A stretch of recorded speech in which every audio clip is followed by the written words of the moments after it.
दोस्तों, दुख की घड़ी बार बार आना, अफसोस जताना, निंदा करना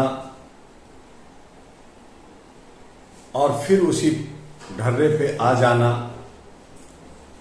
ये सब हमारी फितरत बन गई है। बचपन से देखते आ रहे हैं, लोग चीखते चिल्लाते हैं, ढोलक पीटते हैं, लेकिन ढाक का तीन पात हो जाता है। प्रशासन, शासन और जितनी भी अथॉरिटी, जितने भी विभाग बने या बनाए गए, इसीलिए होते हैं कि वो सुरक्षा दे सके, वो सारी चीजों का संसाधनों पर नजर रख करके विकास की तरफ ले जाए।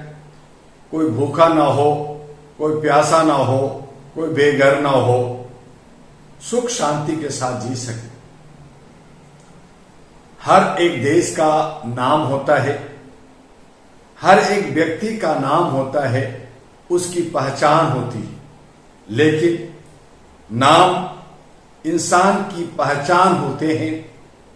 मोहब्बत, रिश्ते, इतिहास और संस्कार की पहचान नाम होते हैं।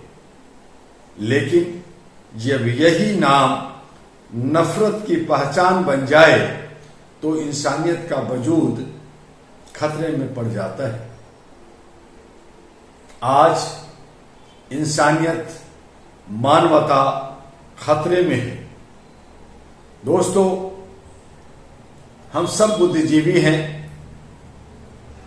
अपने दिमाग से, अपनी सोच से बेहतर करना चाहते हैं, लेकिन कोई ना कोई ऐसी हरकत शैतान लोग कर देते हैं जिससे हम सब डिस्टर्ब होते हैं और अपने को आपा खो देते हैं।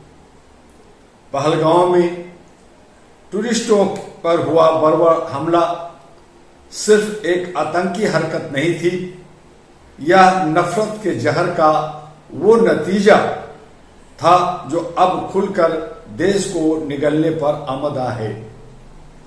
जिन निर्दोषों ने अपनी जान गंवाई, उन्होंने न कोई मजहब देखा था, न कोई दुश्मनी निभाई थी। फिर किस कसूर में वे मार दिए गए। पहलगांव में निर्दोष टूरिस्टों पर यह हमला और उनका नाम धर्म पूछकर उनकी हत्या करना बिल्कुल स्पष्ट संदेश है कि आतंकियों का मकसद देश में सांप्रदायिकता की आग लगाकर पूरे देश में तबाही लाना था।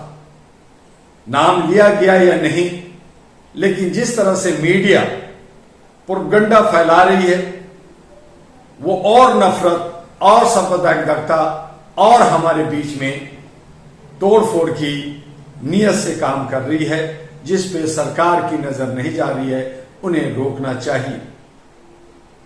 और हम देख, सुन और पढ़ भी रहे हैं कि जिन आतंकियों ने धर्म के, उनके जवाब में हमारे ही बीच से कुछ लोग अब उन्हीं के एजेंडों को आगे बढ़ा रहे हैं। कल बीते दिन आगरा में गुलफाम नाम के युवक को सिर्फ इसलिए मार दिया गया क्योंकि उसका नाम गुलफाम था। क्या यह प्रतिशोध है? और भी प्रतिशोध जगह जगह उभर रहे हैं। और अगर हम दूसरी तरीके से सोचे तो नहीं, यह प्रतिशोध नहीं, बल्कि यह वही जहर है जो आतंकियों से फैलाया और अब हम आपस में एक दूसरे को ही निगलने लगे हैं।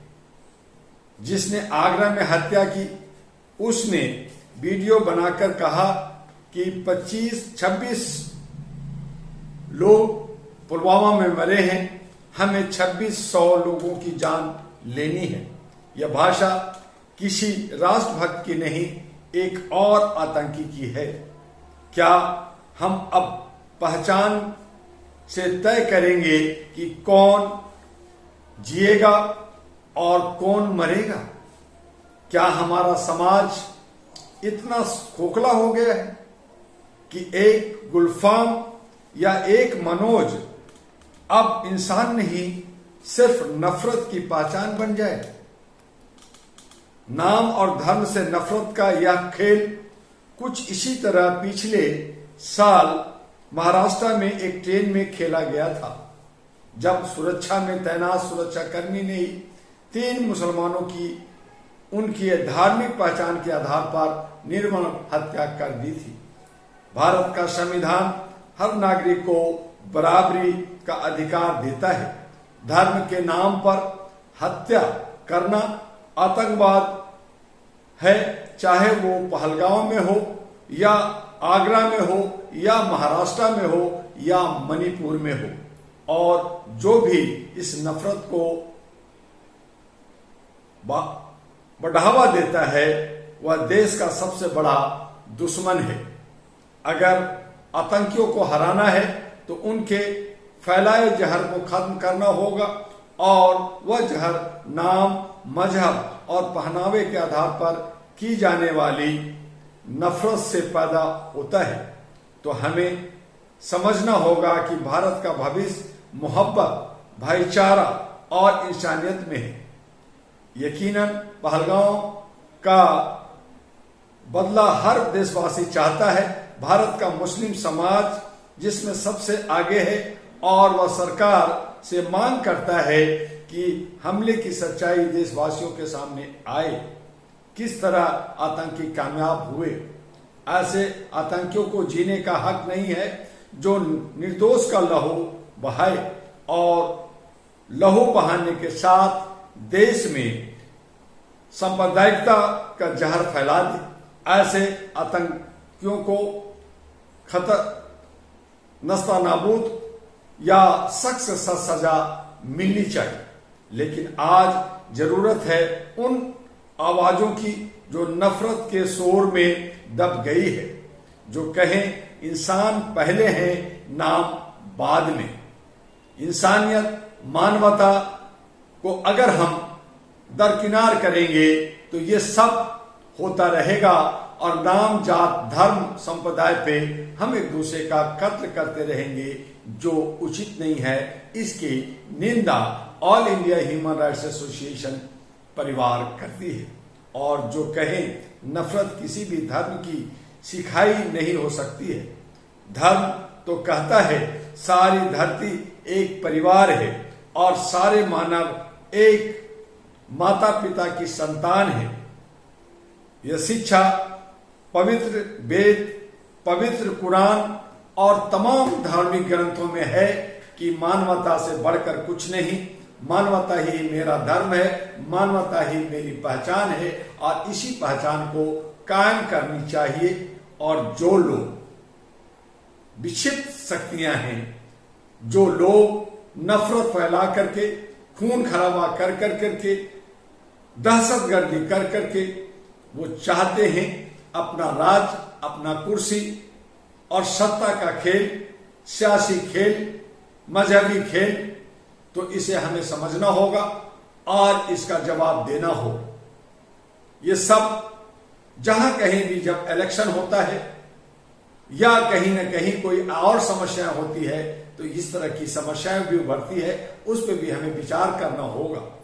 अभी बिहार के चुनाव थोड़ा देर है, लेकिन लगातार जो घटनाएं घट रही है उस नजरिए से भी हमें देखना और सोचना होगा। क्या भागीदारी, साझेदारी, आर्थिक आजादी और समता का अधिकार लोगों को मिल रहा है? क्या अमन और शांति के साथ लोग जी रहे हैं?